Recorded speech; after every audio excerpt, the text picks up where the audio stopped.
Welcome back, everybody, to the channel. As always, I am your gracious host, King Lifetrain, and today I bring you another video.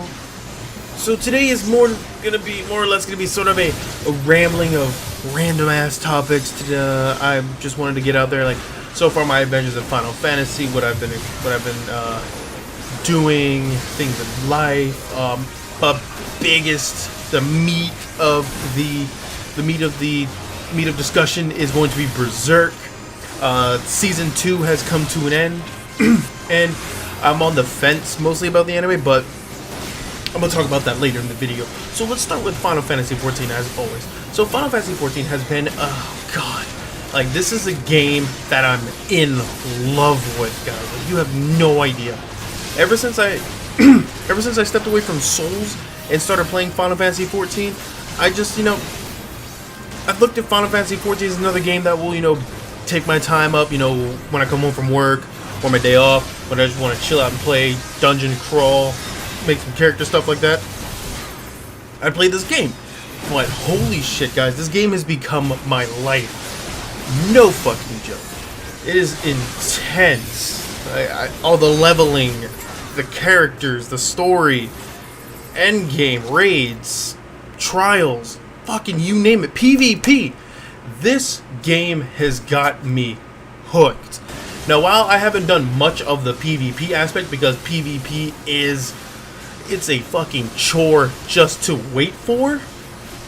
It's just still when I get in there, it is fucking fun to do, especially domination. Oh, it's like it's 24. It's 8 against 8 against 8 against 8 against 8, I believe, and it is hella intense. And I absolutely love it. I'm enjoying the shit out of this game.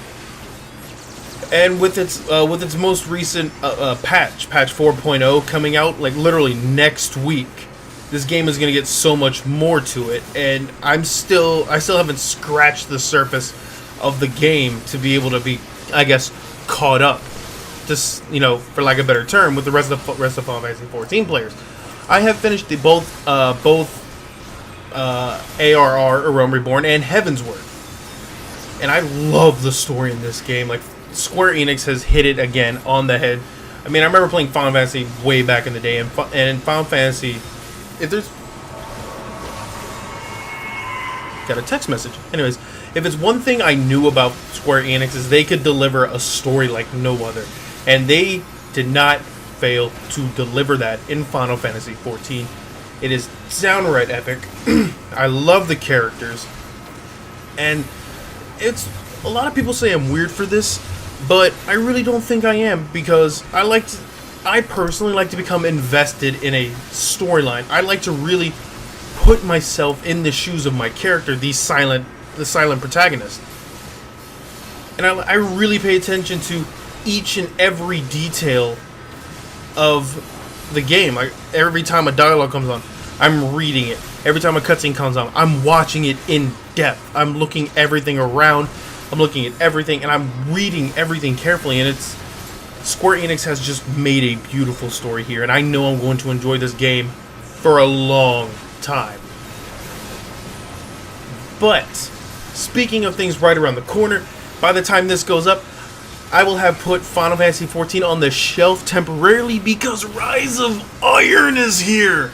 Rise of Iron for Destiny is finally coming out. It has been a year since we've had content in Destiny, and holy shit, am I psyched!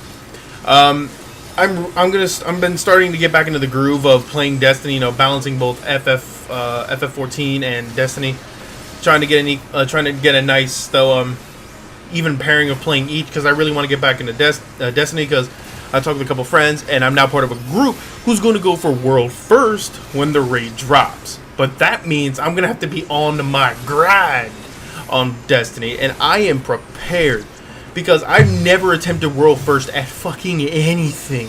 Like, I've never attempted World First at shit, and just for a group of people to come together and be like, you know what?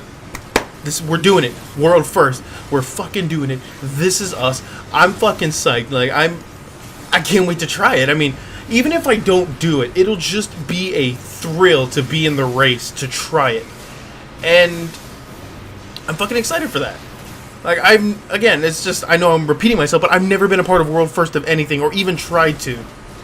And even being in the race is just enough for me. I mean, I'm gonna fucking enjoy, but that doesn't mean I'm gonna hold back. No, like, the people, we're gonna be training, we're gonna be going in, we're gonna be playing extensively, and we're gonna try World's First, which I will be streaming. Like, when I find out when the date of the raid is released, I will make a video stating, you know, oh shit, we're live, let's do this, we're going for World First, let's fucking do this, it's us, and we're gonna go for it. And if we get World's First, guys, if we get World First, that is an if, a huge if, but if, I know, if we win this, holy shit, I'm gonna say it right now, knock on wood, I will blow the fuck up. Like, if we get World's First, I'm just gonna blow the fuck up. I'm gonna lose my mind. It's gonna be awesome. Oh, I gotta calm down. It's like intense. I'm sorry. I've had like 4 Red Bulls today. It's well, not today, but like in the past. It doesn't matter, dude. It's psyched. I got the patch 4.0 for Final Fantasy next week. I got Rise of Iron tomorrow or later today, whenever this comes out. Holy God, there's so much to be psyched about. And speaking of psyched, let's get on to that topic of Berserk. Okay, so I want to start this off, mind you, with a what is it? A disclaimer. There we go. A disclaimer. While I am voicing this opinion, it is exactly that. It is my opinion. What I say should not sway you from watching the show or from not watching the show. These are all my opinions, and that is it. You can take my opinions lightly, just take them with a grain of salt, and form your own decision. So, getting on to that. Oh, why? Berserk's animation style, like, it is just all over the place wonky. First off, they're using the same, they're using the exact same animation style for the Golden Age movies, which in my personal opinion, I hated. The Golden Age movies look like a 10-year-old just got done playing a PlayStation game, recorded it all, strung together the horrible CGI cutscenes, and called it a movie. I mean, personally, I didn't like that. The voice acting was fine, especially the English dub. I like the English dub voice acting, but ultimately, I could not get behind the whole transition from 2D to 3D at random, because a lot of the time, the 3D would ruin the moment. Again, IMO, in my opinion. It's the transition from 2D to 3D would ruin it. Though a lot of the scenes did look good in 2D, I liked a lot of the scenes in 2D. But as soon as I start liking those scenes, instantly it gets ruined by the transition to 3D. And the TV show, well, the new TV show, the new season 2, took this animation style, and it was hard for me to get into it. It was really hard for me to invest into it. Because while the 2D looks awesome, I like the 2D style to a point. I mean, the whole overshadowing is just meh. It's the 3D that kind of ruined it for me, and it sucks. But I still watched it. I clung through. I toughed it out all 12 episodes, and I must say, I'm glad I did. They stuck to the manga quite well. The voices are great. I'm sort of iffy on how Skull Knight looks like a fucking Berserk Terminator. You know, he's all chromed out, and I'm just like, in English dub, I bet you they're gonna get Arnie to do your voice. I mean, he just looks like a Terminator. It's like, Guts looks fantastic. I mean, in 2D, he looks much better in 2D than he does 3D. The sounds are great. I mean, the sound of Guts' Dragon Slayer's sword making that metal clang has become one of the most fucking popular memes I have seen lately. Like, no joke. Type in Guts sword meme, and you will find a good amount of videos of just that single sound effect of clang used in everything. It is just wow. But the characters are great. Puck is I like Puck. So far they got his character good. Ishirudo, just a little pompous ass little motherfucker. They got him right.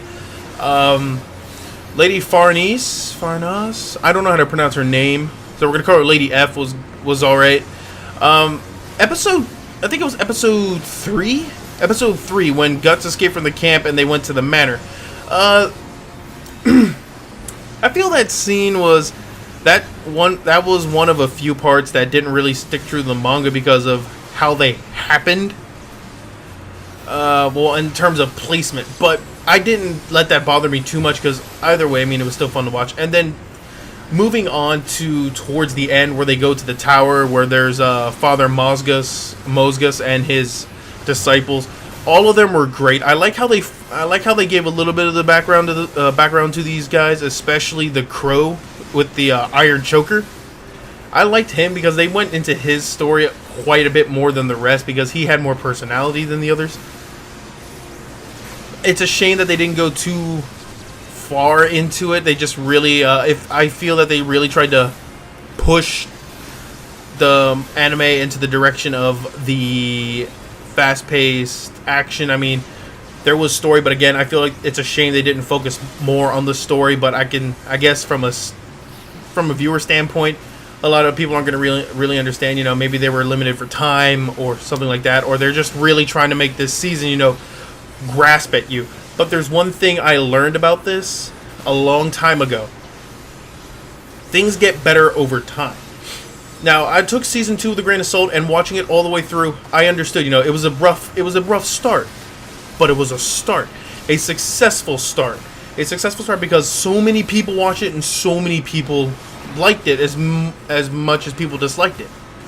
And I cannot wait for spring of 2017 because the spring of 2017 is going to be the story arc where the group, you know, Lady Farnaz, Lady F, and her companion meet up with Guts. She cuts her hair, and they go through all of their little adventures, and it leads up to Guts getting the Berserk armor. And I'm actually excited because now that I've watched all of it and I've understood it, I have a better understanding of it. That, you know, this is a rough start, but it will, and I took in that it will get better. I am more open to Berserk season 3 and how it will turn out. I'm just hopeful. I'm excited, and I can't wait to just see him in that armor. This is just awesome. I can't wait. To be honest, I would personally advise people to go watch it. It's once you really just get past the art style of this and you really just, you know, listen to the characters and you just hear the great voice acting and you see the story that's there and just character development of everybody. It's good. It's a good watch. And again, I advise people to go watch it. Just take it with a grain of salt if you've read the manga or you're a big fan of Berserk and you've only seen season 1.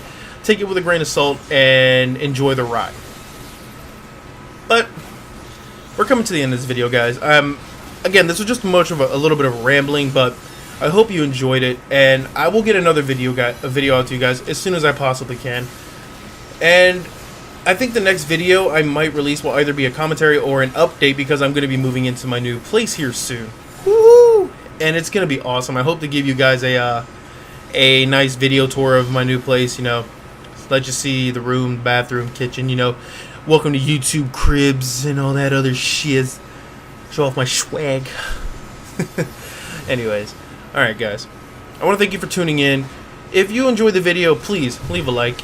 It shows me that you enjoyed the video and you enjoy the content and you definitely would like to see more. And if you hit that like button, go ahead and share it, you know. Spread it around, spread the love. Let people see the video just as either background noise or something to actually just watch and listen to because they like the gameplay. But again, I will see you guys in the next video. Remember to stay strong and take care of yourselves because I'd hate to see you go hollow out there.